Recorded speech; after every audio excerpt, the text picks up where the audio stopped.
Hello everyone, Toby's here. Today I'm coming to you with a short video to cover the Paladins. I realized a while ago I did Gladiator Spotlight, then I kind of forgot about these things.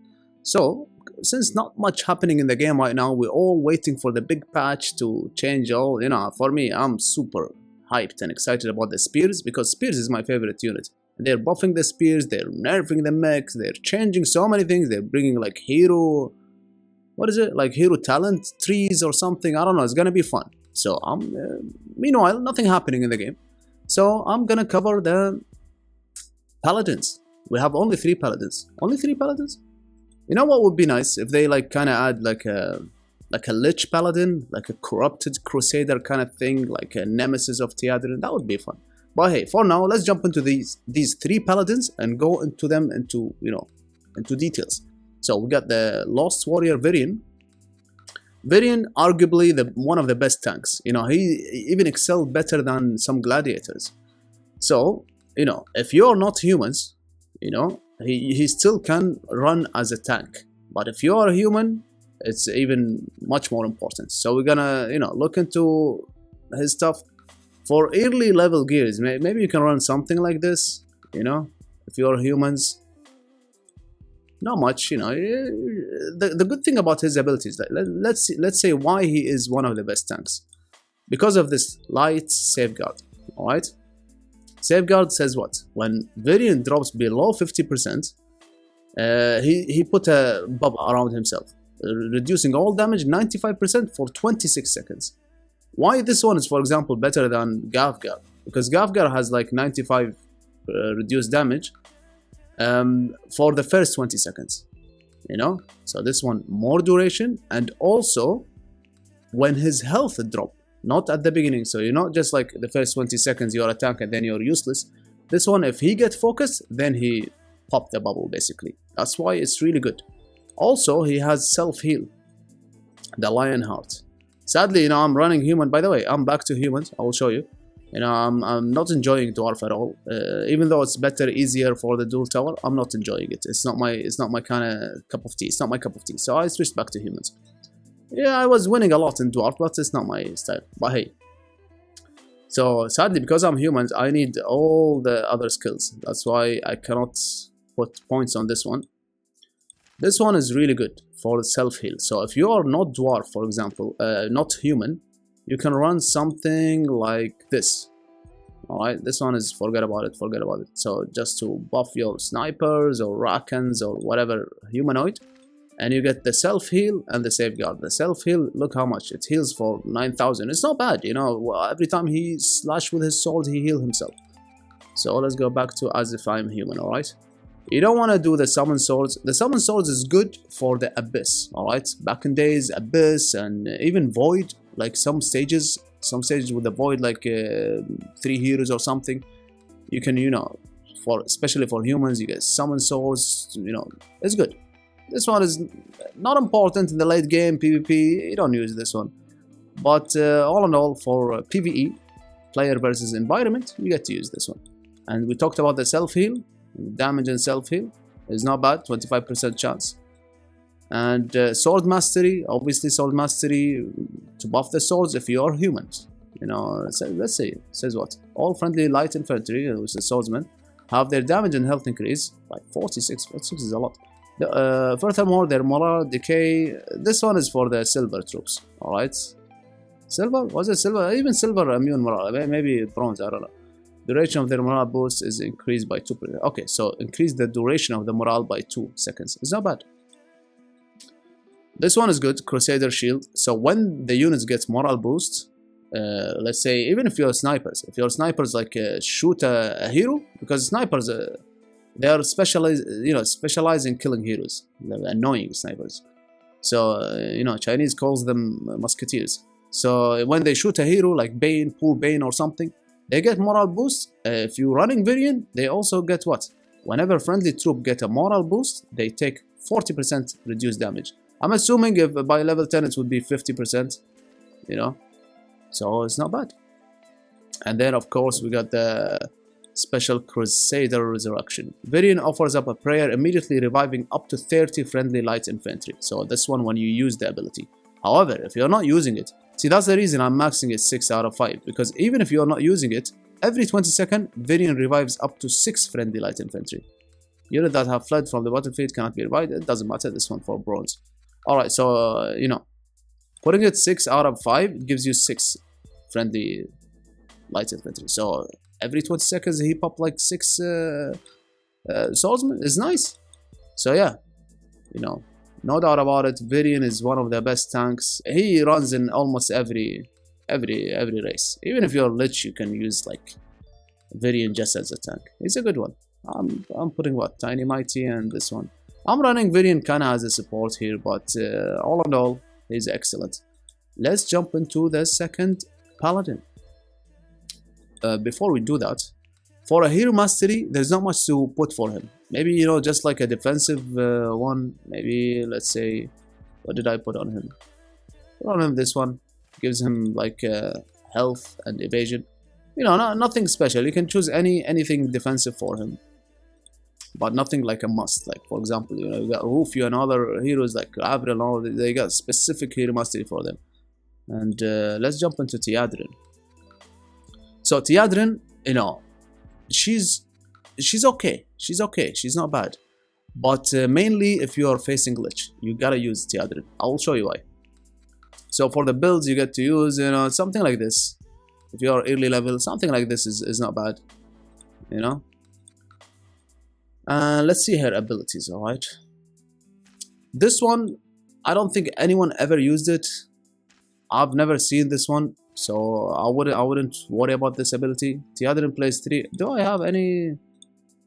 Maybe I was testing back in times or something. I don't know. No, I highly doubt it. Oh, here. Let's see the max level. So Tiadrin plays 3 Judgment Seals on the battlefield, dealing 164, which is almost nothing, damage per second. Oh, okay, per second to enemies in the target area, and bonus damage per second to undead units equal to 2% of their max health in true damage. Interesting. Which cannot be evaded. Even interesting. Last 14 seconds damage from multiple seals cannot be stacked. Even though like true damage and all of this fancy words, it's only 14 seconds. It's not. So it's gonna be what, 28 seconds? Always, you know, keep in mind this one. Every time you're gonna use an active ability, it's always a critical. It's always not nice, basically. You want passive. Why?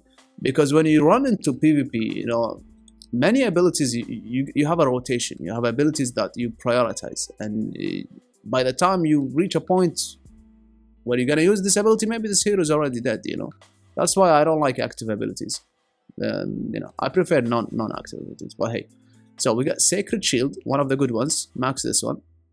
So Tiadrin enter a battlefield protected by a shield of Sacred Light with health equal to 46 of Tiadrin's max health plus blah blah blah, 36,000. When the shield fails, the Sacred Light is passed on to all other heroes on the battlefield, protecting them with a shield that has health equal to 23% of Tiadrin's max health plus 9,000 blah blah blah. So it's not bad. You know, there was some time where I ran Prism on her for max health. What's it called? Divine Shield or something. So I was playing around with her. She's okay. She's okay by protecting other heroes, and you know, she's good. Purge the Land is actually a castable when exploring. This one, you actually, when you go to a city, you can go to the skill bar, you know, where you use your teleport, for example, or collect lumber and all of these daily things. You go there and you can, if you go near a city, you can actually purge a Lich city, and reducing, let's see, this one, 7 out of 9 is gonna be, I don't know, maybe it's gonna be 20 or something. I have one, I think I was purging somebody, maybe Illidan or somebody, I don't know. But it's not my thing, but hey, yeah, here. It's gonna be 16%. So it got 10-hour cooldown, and then 16% is basically you're just gonna eat 16% from the wall health. It's not bad, it's annoying, you know, for, I'm guessing Lich don't like this thing. I don't know, I've never played Lich, but hey, it's not bad. Let's talk about the Divine Light. Tiadrin automatically casts a Divine Light to heal a nearby hero. See, I never realized that it is only nearby hero. I thought it's the whole map. That's something we discovered.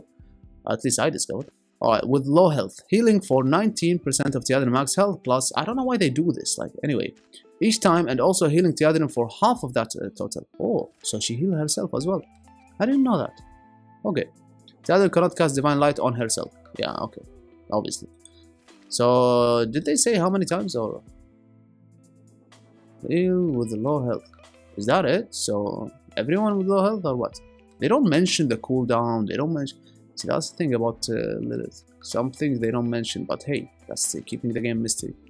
Alright, so we got the Divine Light is a good one, and then Aura of Retribution. Guys, this one, why you have to use Tiadrin against Lich.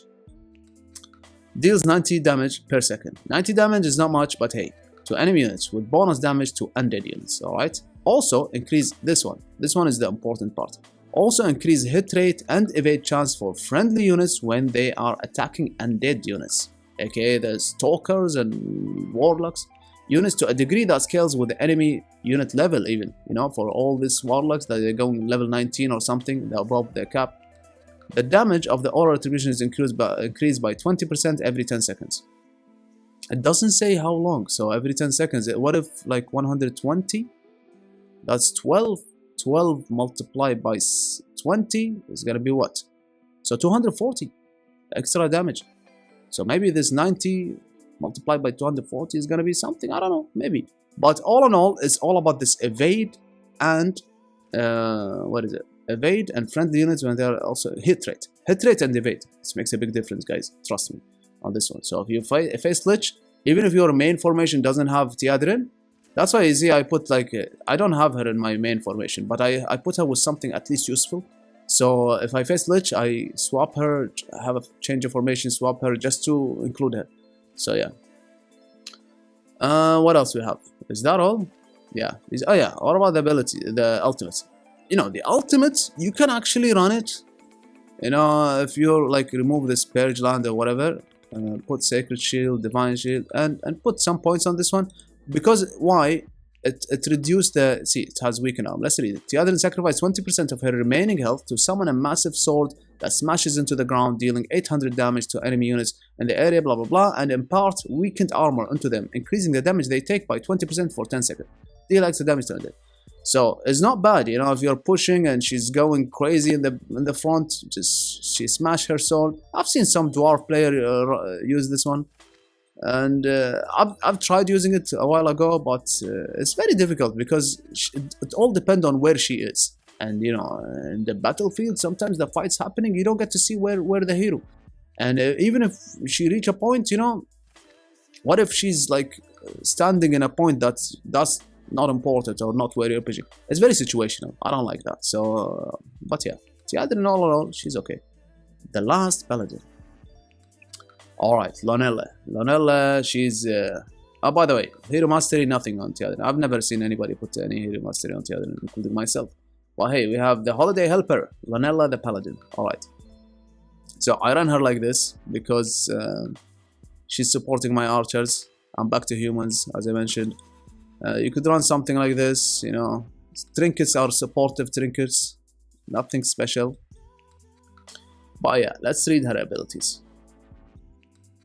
Moonchild. Alright, so this is the passive. Basically, what happened? This hero does what? It has like a range. She's kind of range and melee. Alright, so Lonella can bend the own. Alright, she wields a moon spear in melee stance. So when she's in melee, like hitting in close combat, she is using the spear.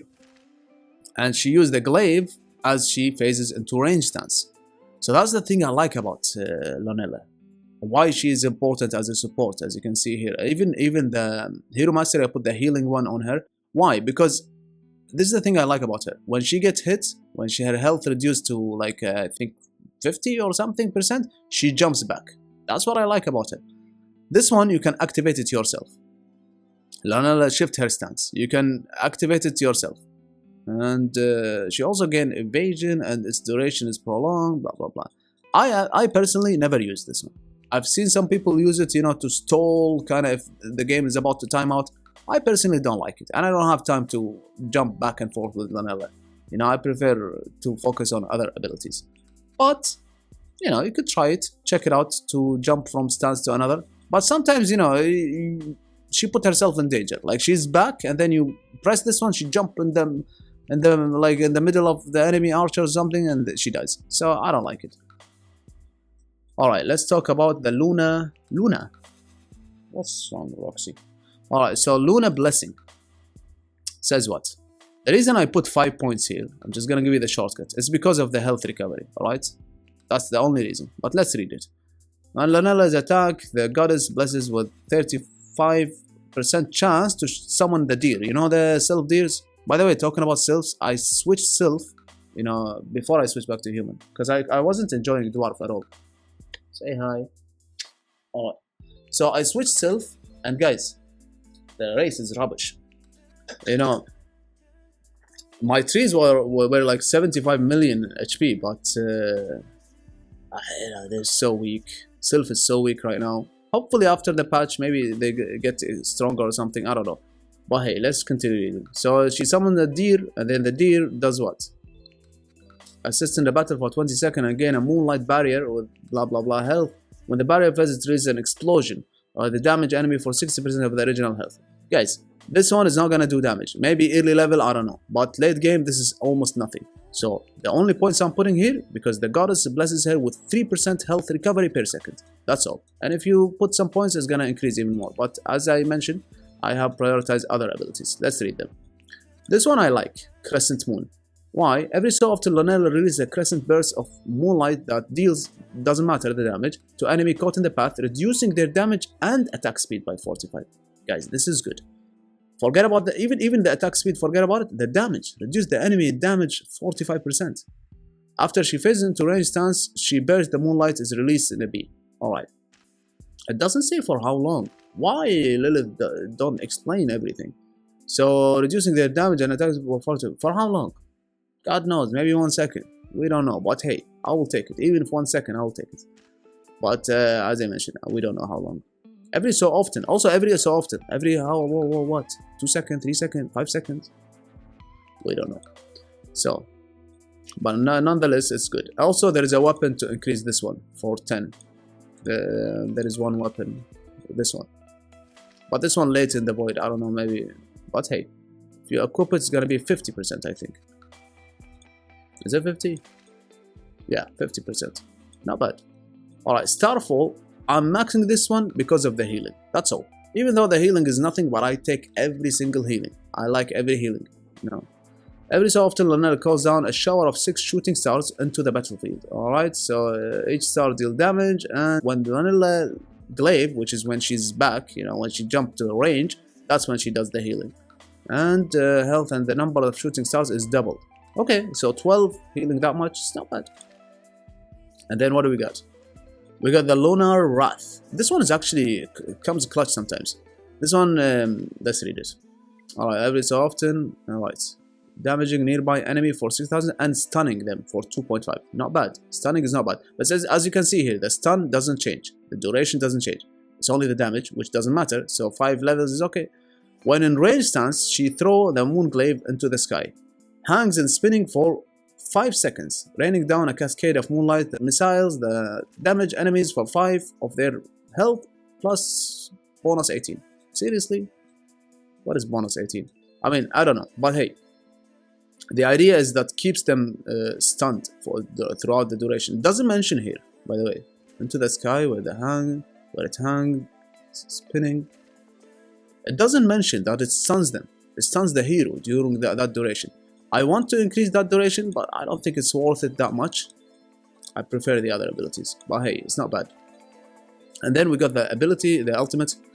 Movement are infused with the grace of moon. When wielding, okay, she gains what? When she's in the melee, she gains what? 40 bonus evade, not bad. Chance and 40 magic resistance, not bad. And when she's in range, she gains 50 bonus damage and 50 bonus attack speed. All in all, you know, just kind of this all to make her a little bit beefy and, you know, stronger. That's all. So yeah, as when it comes to the hero mastery, I personally gave her this one because of where her position right now. But usually, you know, I've always gave her this one. Many people, you know, change. Some people depend on the race you're playing, on your formation, and everything. But I like this one on her because she starts to healing on the front line, and then she jump back and she heal the back line. And I also showed a video on her heals. I have a bonus video on her heals. And one of the abilities, if I wasn't running like this, one of the good things is running a Band of Bishop on her as well, because you get to control where she is, right? She jump back and she stands back. So Band of Bishop is good on her, but I don't have a slot here. So yeah, guys, here is the spotlight of the Paladins. They're all good Paladins, to be honest. And what I'm gonna do is I'm gonna cover all the other races, because we covered Paladins and we covered heroes, gladiators, right? We're gonna cover the rest some sort in like a bonus video. I'm not gonna do it main video, but in that case right now, nothing much happening. So, but yeah, the only thing that's happened is we are humans, back to humans.